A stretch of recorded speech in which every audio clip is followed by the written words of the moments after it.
Okay, let's take a look at some of the veins of the upper limb. So again, since we're looking at veins, we need to be following blood from an extremity, some structure, back towards the heart, and specifically back towards the right side, which is what we'll be doing. So if we start in the right upper limb up here, let's take a look at the digital veins. Again, digits can refer to fingers or toes, so obviously that's where you'll find these right here. There's the dorsal digital veins right along with them. Get back into more of these long bones of the hand in the palmar region. We've got our palmar metacarpal, and here we have the dorsal metacarpal veins. We have the palmar venous arch and superficial palmar venous arch, all there along with them. We get back up from the hand and get back up into this forearm region.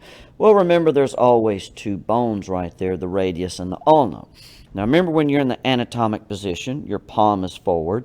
So that means the radius, which is thumb side, is going to be lateral to the outside. And then the ulna, which is little finger side, will be medial to the inside. So again, if we go to that radius, right, there's our lateral artery right there if we were in the anatomic position. And then there's our ulnar.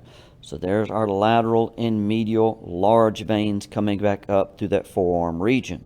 Right along with it here is that median antebrachial vein, another relatively large one going through this area here.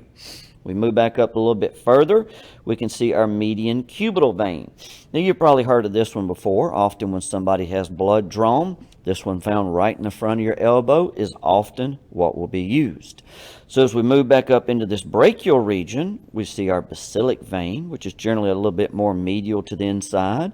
And then our cephalic, which is a little bit more lateral. And here's the right accessory cephalic vein right along with it. And then right in between those two is the brachial vein. This vein will run right alongside of the brachial artery. So it's medial to those two, which were medial, or excuse me, it's right in between those two, which were found more medial and lateral. If arteries and veins have the same name, it means they run side by side. So this one right here would definitely be deep. Since all arteries are deep and this vein's alongside of it, so would it be too. So that was our brachial vein. Come back, follow this back up a little bit higher, runs into our axillary vein. Remember, the axillary region is the region up under your arm. Followed up more, it's going to run into the subclavian, to the brachiocephalic, to the superior vena cava, and right back to the right side of the heart. So let's see if we can pull it back down right here and go through these one more time.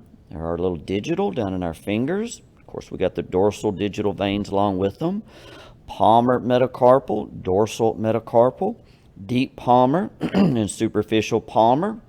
We get back up into that forearm region. There's our ulna and our radial veins. Again, radius is lateral. The little finger side's the ulna, so that one's to the inside right there. So they are pretty much side by side.